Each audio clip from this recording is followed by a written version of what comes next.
Honey, about the mountain lodge trip next month. My mom's voice trailed off during our weekly phone call. I could already sense something was wrong from her hesitant tone. Emma doesn't think it's a good idea for you to come.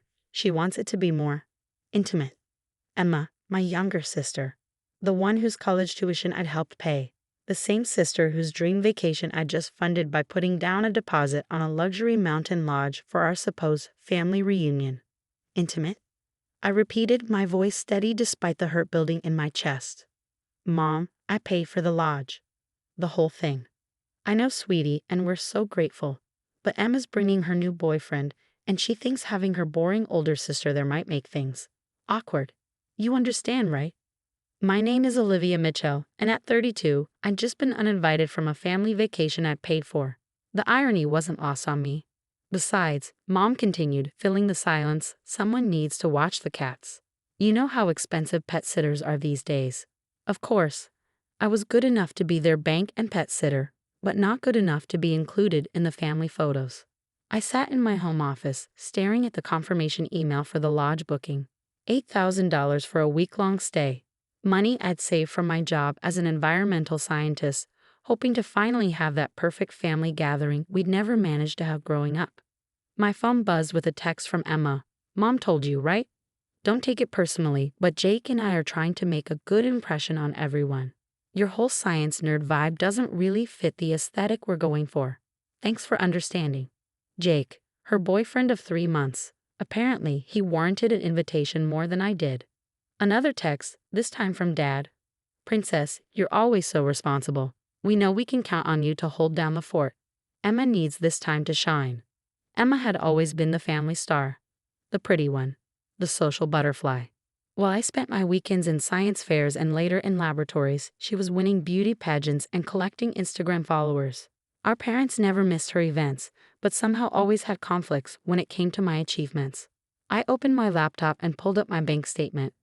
Besides the lodge deposit, there were dozens of transactions supporting my family over the years. Emma's college tuition payments, Mom's medical bills when she needed surgery, the loan I'd given Dad to keep his business afloat during COVID. They had never paid me back. Not that I'd asked them to. Family helps family, that's what they always said. At least when they needed something from me. My phone buzzed again. A group chat message from Emma, including photos of the lodge's luxury suites. Can't wait. Jake's going to love it. Mom and Dad get the master suite, obviously. Sarah and Tom get the lake view room, and Jake and I called dibs on the sunset suite. Sarah, our cousin, and her husband Tom were invited too. Interesting. The same Sarah who'd borrowed money from me last year for her destination wedding and still hadn't paid it back. I looked around my home office at the awards and certificates on the walls. Outstanding Research Contribution, Environmental Conservation Award, recognition for groundbreaking work in forest preservation. None of which mattered to my family as much as Emma's latest Instagram milestone. My fingers hovered over the keyboard, tempted to remind them who was funding their intimate family gathering. Instead, I typed, "No problem. Have fun." Emma responded immediately, "You're the best. Don't forget to water Mom's plants too while we're gone." I closed my laptop and walked to the window, looking out at the city skyline.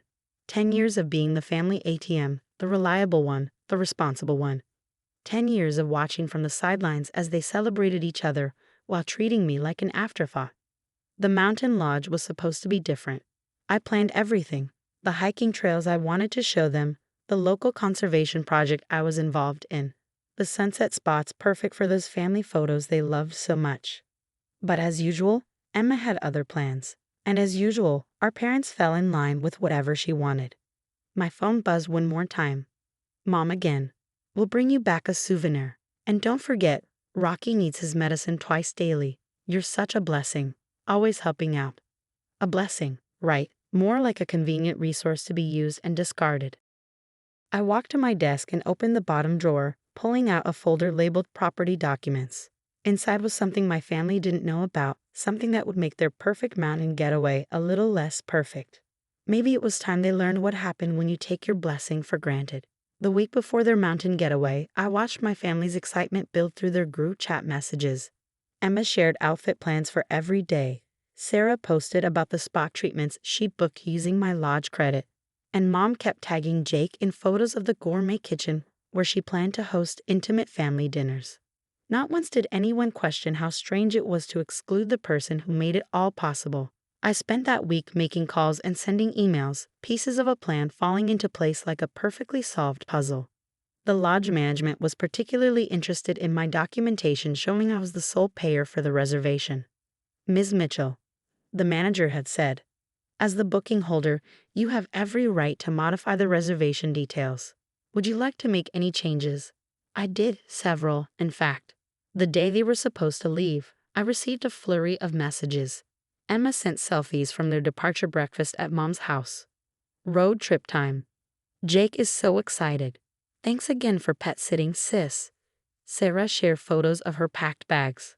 Can't wait for a week of luxury. You're missing out, Olivia. Missing out. Right. I waited until I knew they'd be halfway to the lodge before making my final call. The lodge manager confirmed everything was set according to my instructions. Perfect. At 4:30 p.m., exactly when they should have been arriving, my phone exploded with notifications. First came the confused messages. There must be some mistake. They're saying our reservation was modified. Olivia, are you getting these messages? Then came the angry ones. The suite assignments are all wrong. Jake and I specifically requested the sunset room. They gave us the smallest cabins. Finally, my mother called. Olivia, thank goodness you answered. There's a problem at the lodge. They're saying the reservation was changed to individual cabins instead of the main lodge, and they won't let us switch. Emma is crying. Her perfect trip is ruined. I sat in my quiet home office, Rocky the cat purring on my lap. Oh, that's strange. What did the manager say? He said since you're the booking holder, only you could authorize changes. We tried explaining we're family, but he insisted. Can you call them and fix this? I stroked Rocky's fur, thinking about all the times they'd excluded me, dismissed me, taken my help for granted. Actually, Mom, the reservation is exactly as I modified it last week. 5 separate cabins, one for each couple or individual. The main lodge is occupied by another group now. Silence. Then, what do you mean you modified it? Why would you do that? Well, since I wasn't invited to this intimate family gathering despite paying for it, I thought everyone might appreciate some extra intimacy. Each cabin has its own kitchen, so you won't have to share family dinners. Emma and Jake can have all the privacy they need for their aesthetic. Sarah and Tom can enjoy their spa treatments without worrying about group schedules.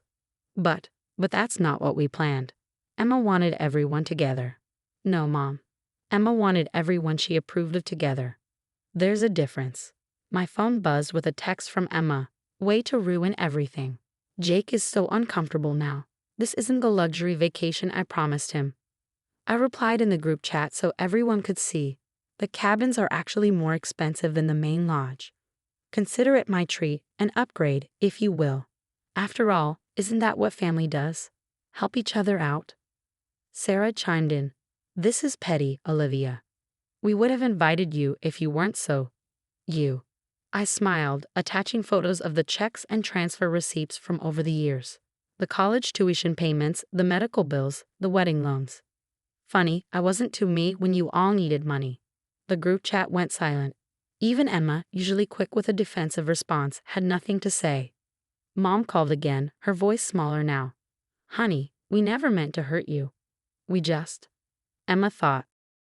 Emma wanted. Emma needed. I know, Mom. That's how it's always been. Well, now Emma has her private cabin with Jake, and you all have exactly what you asked for. An intimate family vacation. Enjoy your week.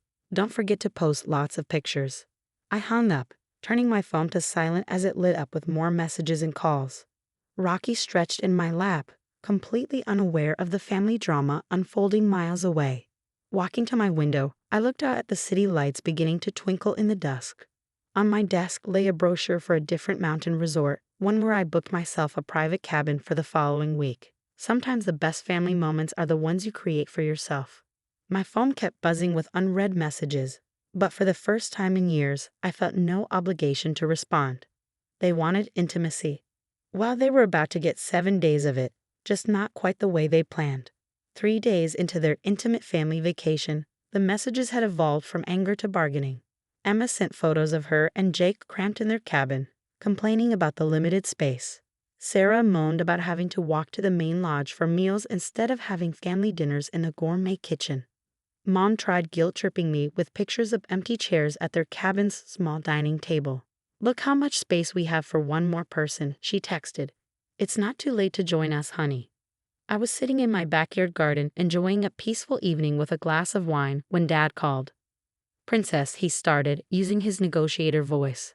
"I think we all got off on the wrong foot here. Emma feels terrible. She didn't mean to exclude you. She just wanted everything to be perfect for Jake." "Perfect for Jake," I repeated. "A stranger was more important than your daughter." The silence on his end spoke volumes. "You know, Dad, I found something interesting while organizing my files last week." I took a sip of wine. "Remember that business loan you needed during COVID? The one the bank rejected?" "Olivia, that's ancient history. The money I gave you, that wasn't just my savings. It was the down payment for my own house. I put off my dreams to save your business, and you never even told Mom where the money came from. She still thinks the bank approved the loan." More silence. "Princess." "Don't princess me, Dad. I'm done being a family ATM who's not good enough to be in the family photos." After hanging up, I opened my email to find a message from the lodge manager. Apparently, Emma had tried to sweet-talk him into combining their cabins or switching to the main lodge, offering to pay the difference. He politely reminded her that any changes needed my authorization. That evening, Sarah posted a passive-aggressive status update. "Family vacations aren't the same when certain people let their feelings get in the way of everyone's happiness." I commented with a screenshot of her unpaid wedding loan statement. "Neither are wedding loans when certain people forget to repay them." The post was deleted within minutes.